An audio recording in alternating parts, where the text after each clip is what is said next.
दोस्तों, मुझे लाल किला दे दीजिए, महिला की मांग पर चीफ जस्टिस ने पूछा, फतेहपुर सीकरी क्यों नहीं? पढ़िए ये पूरा मामला। सुप्रीम कोर्ट ने मुगल बादशाह बहादुर शाह जफर की वंशज होने का दावा करने वाली महिला की लाल किले पर कब्जे की याचिका खारिज कर दी। सुप्रीम कोर्ट ने 5 मई 2025 सोमवार को एक महिला द्वारा दायर याचिका को खारिज कर दिया, जिसने मुगल बादशाह बहादुर शाह जफर की वंशज होने का दावा किया था और अपनी वंशावली का हवाला देते हुए लाल किले पर कब्जा करने की मांग की थी। Chief justice of India (CJI) Sanjeev Khanna और जस्टिस PV संजय कुमार की पीठ ने याचिका को पूरी तरह से गलत बताते हुए कहा, केवल लाल किला ही क्यों? फतेहपुर सीकरी क्यों नहीं? उन्हें भी क्यों छोड़ दिया जाए? रिट पूरी तरह से गलत है, खारिज की जाती है। मुझे लाल किला दे दीजिए, महिला की मांग पर चीफ जस्टिस ने पूछा, फतेहपुर सीकरी क्यों नहीं? पढ़िए ये पूरा मामला। सुप्रीम कोर्ट ने मुगल बादशाह बहादुर शाह जफर की वंशज होने का दावा करने वाली महिला की लाल किले पर कब्जे की याचिका खारिज कर दी। सुप्रीम कोर्ट ने सोमवार को एक महिला द्वारा दायर याचिका को खारिज कर दिया, जिसने मुगल बादशाह बहादुर शाह जफर की वंशज होने का दावा किया था और अपनी वंशावली का हवाला देते हुए लाल किले पर कब्जा करने की मांग की थी। Chief justice of India (CJI) Sanjeev Khanna और जस्टिस PV संजय कुमार की पीठ ने याचिका को पूरी तरह से गलत बताते हुए कहा, केवल लाल किला ही क्यों? फतेहपुर सीकरी क्यों नहीं? उन्हें भी क्यों छोड़ दिया जाए? रिट पूरी तरह से गलत है, खारिज की जाती है। लाल किला 17वीं सदी का मुगलकालीन किला है। ये दिल्ली की सबसे खास ऐतिहासिक इमारतों में से एक है।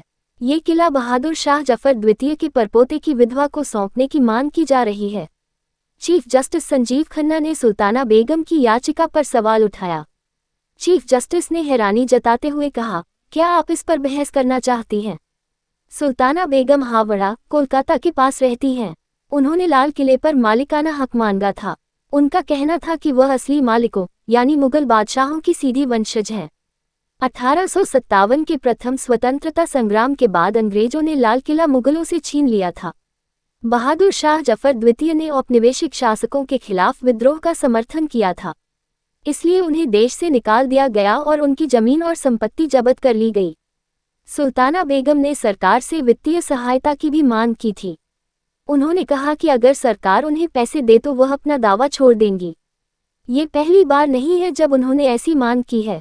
2021 में उन्होंने दिल्ली हाई कोर्ट में भी अर्जी दी थी। तब सुल्ताना बेगम ने कहा था कि 1960 में सरकार ने उनके अब दिवंगत पति बेदार बख्त के दावे को माना था। बेदार बख्त बहादुर शाह जफर द्वितीय के वंशज और वारिस थे। इसके बाद सरकार ने उन्हें पेंशन देना शुरू कर दिया था। 1980 में उनकी मृत्यु के बाद ये पेंशन सुल्ताना बेगम को मिलने लगी। सुल्ताना बेगम का कहना था कि यह पेंशन उनकी जरूरतों के लिए काफ़ी नहीं है। उन्होंने आरोप लगाया कि सरकार ने गैरकानूनी तरीके से लाल किले पर कब्जा कर लिया है। उन्होंने ये भी कहा कि सरकार उन्हें पर्याप्त मुआवजा नहीं दे रही है। यह उनकी संपत्ति और ऐतिहासिक महत्व के हिसाब से सही नहीं है। सुल्ताना बेगम का कहना था कि यह उनके मौलिक अधिकारों और संविधान के अनुच्छेद 301 का उल्लंघन है। अनुच्छेद 301 कहता है कि किसी भी व्यक्ति को उसकी संपत्ति से कानून के अनुसार ही वंचित किया जा सकता है। हालांकि दिल्ली हाई कोर्ट ने उनकी इस याचिका को खारिज कर दिया था। 3 साल बाद उन्होंने उस फैसले के खिलाफ अपील की, लेकिन उसे फिर से खारिज कर दिया गया।